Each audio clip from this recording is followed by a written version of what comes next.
know a lot of you have first-time gardens coming in and you're kind of wondering what to do with all that produce. Let me show you. Hello fellow travelers and welcome back to the Big's Homestead Kitchen. My name is Cynthia and today we're gonna do a video on long-term food storage / medium-term food storage meets garden fresh produce. So if you're ready, press the like button and let's get to work. We've got two recipes we're gonna do today. We're gonna do a stuffed pepper. These peppers, everybody has an easy time usually growing peppers. It's one of the first things that goes into the garden when you're new. Peppers and tomatoes, they're really easy to grow. I've got some spaghetti sauce from my stockpile, some canned hamburger. I just canned this last week and this didn't fill up quite as much as I wanted it to, so I'm gonna just use this one first, even though I just canned it and I have stuff that's older. This air is fine, but I just want to use it up. Salt and pepper, some rice. And in here is some eggplant, some spinach that we grew, some onions, some of the green pepper that when I cut off the top. So there's some onion, there's all kinds of stuff in here. And this is a great recipe to hide vegetables in. So if you had carrots, you could put it in your filling, anything really, anything. And then we're gonna make some double chocolate zucchini muffins. Here is a snapshot of my recipe if you wanna take a screenshot. A lot of people grow zucchini in those first-time gardens, so let's make, this is Mr. B's favorite is double chocolate zucchini. How's your garden coming this year? Do you have any produce that you don't know what to do with? Leave a comment down below and I will try to come up with something delicious for you. In this bowl, there's no real recipe for this. Mr. Big's grandma taught me how to make this the way that he likes it. She just takes some cooked rice, puts it in a bowl. Not a lot, because we're not making very much, but she used to make it in a huge pan. She was also a lunch lady. Back when lunch ladies used to cook, I'm not saying that they don't cook now, but they used to not have all of the pre-frozen stuff. Oh my goodness. We're gonna put in this vegetable mixture from the food processor. We're probably gonna end up with too much filling. And that is totally okay. Should have had Mr. B open this for me before he went outside. Oh my goodness. Have you ever noticed that the jars from Aldi are on there so tight, I can never get them off?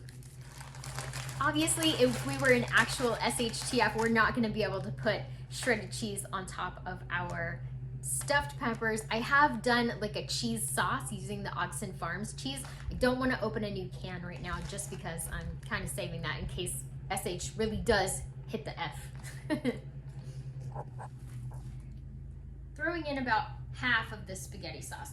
Obviously, if you were making more than just 2 peppers or 4 like halves, you're going to use more spaghetti sauce and more rice and more everything. If you don't have peppers that got that big that aren't able to be stuffed, go ahead and chop you up your little peppers and then put that and make almost like a lasagna type thing. Done that before too, and he likes that just fine. I'm gonna make sure that I put some salt and pepper in this. And never underestimate the power of good salt and pepper. That helps out meals so much, just some nice salt and pepper. Like I said, there's no real recipe for this because the lunch ladies at Jeremy's Mam's school, they never quite knew what they were gonna get. So sometimes they'd put carrots in it and sometimes they'd put, you know, basically just whatever. Just gonna stuff these peppers real quick. This is super easy. So literally, if you were in like a, you know, kind of an stressful situation, this is a really easy meal. And if you don't know what to do with that canned hamburger, this is perfect because a lot of people complain about the texture of canned hamburger, but honestly, you don't even know. You won't even tell, no, because there's so much going on. These are pretty overstuffed. I feel good about that. And then you just take this and dump it over the top.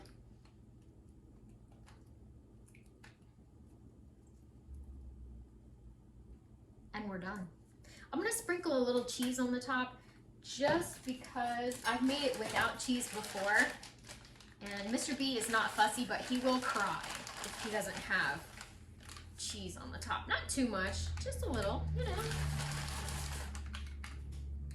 How do you guys store your cheese? We keep ours in the freezer. We don't really eat a whole ton of cheese, so we always keep ours in the freezer. That way we can take out what we need and we don't waste any.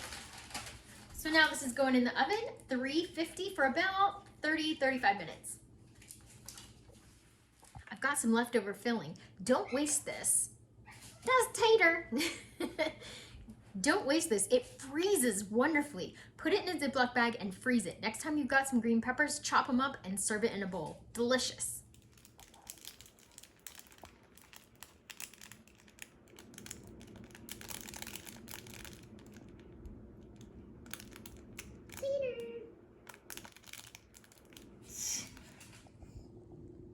What a couple of goobers. You guys playing? Okay.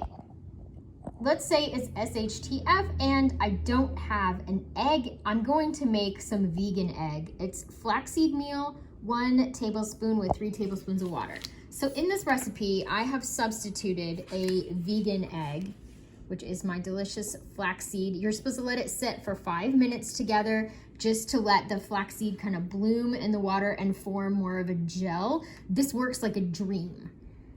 I've got my oil, my flour, my zucchini, cocoa, brown sugar, all of my other little dry ingredients. I went ahead and put some cinnamon in this. Mr. B likes his cinnamon. And this might not be quite a cup of chocolate chips, but we're gonna roll with it. Let's put everything together. I'm not even gonna drag out the mixer for this one. I'm just gonna mix it in a bowl. I missed putting all of the ingredients in the bowl. I wasn't recording. Oh no. So all I did was take the wet ingredients, mix them all together. We're taking a lot of liberties and you missed the vegan egg. Ugh, my goodness. Well, anyway, that vegan egg is, or whatever you want to call it, the flaxseed egg substitute, that does an amazing job in baked goods. And we're taking a lot of liberties with this little quick bread, but the chocolate is going to hide everything. I know that a lot of people say that chia seed egg substitute will give you a little more mild of a flavor. I don't know. I never really noticed. You just take the flaxseed meal and soak that in water for about 5 minutes. It turns into like this gelatinous goo.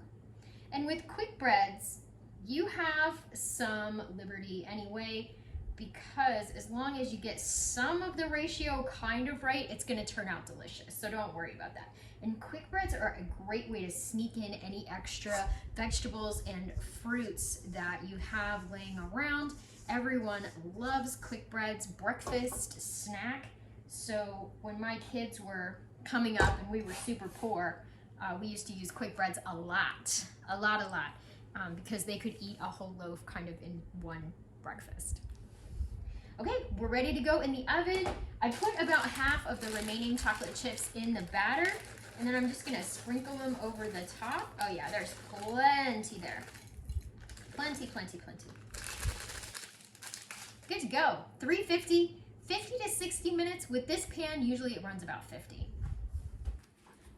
What do you do with that garden produce when you have an overabundance? Let me know in the comments down below.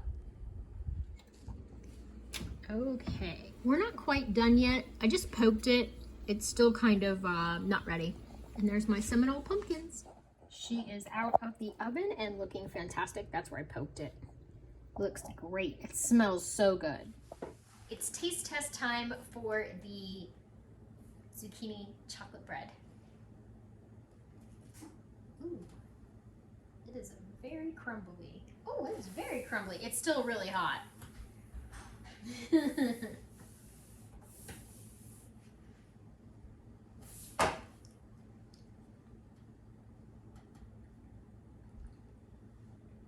What do you think? Super good. So there's no eggs in this. I used flaxseed meal as a SHTF egg replacer. You really taste the flaxseed. You cannot. Super moist.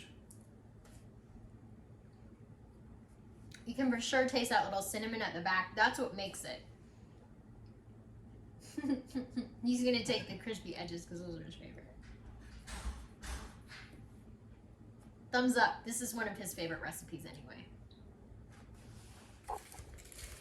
Thank you so much for watching. Hope you got something out of the video. Ooh, I'm dripping. And remember everyone, no matter where you roam, you can always find your way back home to the Big's Homestead Kitchen. Bye-bye. Bye-bye. Ooh, it's hot.